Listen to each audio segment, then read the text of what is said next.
In diesem Video zeige ich eine der ältesten Städte Deutschlands. Wir sind in Kempten im Allgäu. Herzlich willkommen zu einer neuen Folge von Daheim und unterwegs.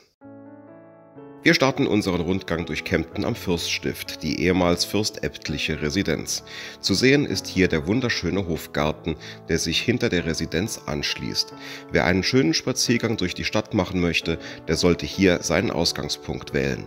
In der Nähe gibt es einen großen Parkplatz und der hier zu sehende Hofgarten entschleunigt direkt. Der Stift geht auf ein im 8. Jahrhundert von den Karolingern gegründetes Kloster zurück. Das Kloster war ab dem 11. Jahrhundert direkt dem Kaiser unterstellt. Schon früh erlangte das Kloster so ein nennenswertes Herrschaftsgebiet, das im Spätmittelalter durch Lehen und Leibeigenschaften erweitert wurde. Im Zuge des Großen Bauernkrieges ab 1525 trat das Stift die Rechte über die Reichsstadt Kempten ab.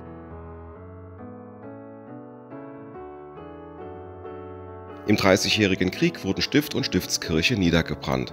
Es erfolgte wenig später die Neuerrichtung als erste monumentale Barockklosteranlage in Deutschland. Anfang des 19. Jahrhunderts wurden Kloster und Fürststift aufgrund der Säkularisation aufgelöst. Heute nutzen Amts- und Landgericht die Räume der Residenz.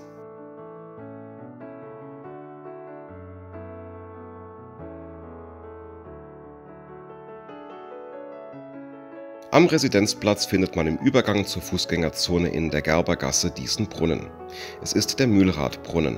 Aus dem Brunnen heraus fließt ein kleines Bächlein mit kleinen Brücken durch die Gerbergasse.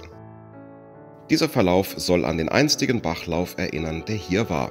Der Brunnen wird umrahmt von ein paar Stufen, die durchaus auch zum Verweilen und Pausemachen einladen. Im Mittelalter war der heutige Straßenzug der Gerbergasse stark mit Zunfthäusern besiedelt. Neben den Webern hatten hier auch die Bäcker, Schuhmacher und Schneider ihren Sitz. Folgt man heute dem Straßenverlauf, gelangt man nach ein paar hundert Metern zum Rathaus.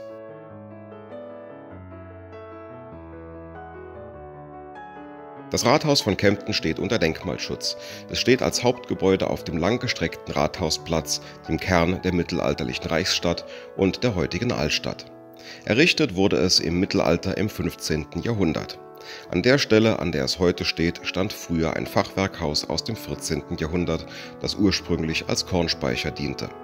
Vor dem Rathaus steht der Rathausbrunnen aus dem 17. Jahrhundert.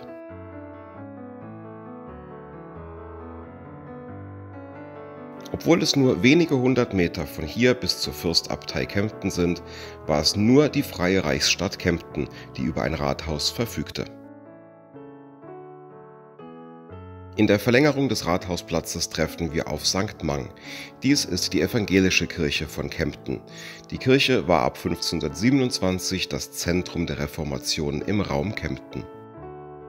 Errichtet wurde sie im 18. Jahrhundert im Stile des Rokokos. Später wurde sie in den neugotischen Stil umgebaut. Am bekanntesten in der Kirche ist der Hochaltar. Er wurde 1893 bei der Weltausstellung in Chicago mit einer Goldmedaille prämiert. Kehren wir zurück in den Bereich der Residenz. Hier steht die katholische Kirche, die Basilika St. Lorenz. Sie gehörte früher zum aufgehobenen Fürststift Kempten. Mit den Vorbereitungen zu diesem Kirchenbau wurde während des Dreißigjährigen Krieges begonnen und so wurde sie zu einem der ersten großen Kirchenbauten nach Beendigung des Krieges. Was die Kirche ebenfalls besonders macht, war die Teilung in Stifts- und Pfarrkirche. Der Chor unter der Kuppel war ausschließlich dem Konvent vorbehalten. Ein Chorgitter trennte davon das Langhaus der Kirche ab. Dieser Raum war für das Volk bestimmt. Die herausragende Stellung der Kirche geht auch auf ihren Standort in Kempten zurück, da sie sich auf einer freien, weitgehend natürlichen Erhebung am Hildegardplatz befindet. Obwohl die Außenfassade recht schlicht gehalten ist, prägt sie Kemptens Stadtbild wie kaum ein anderes Gebäude.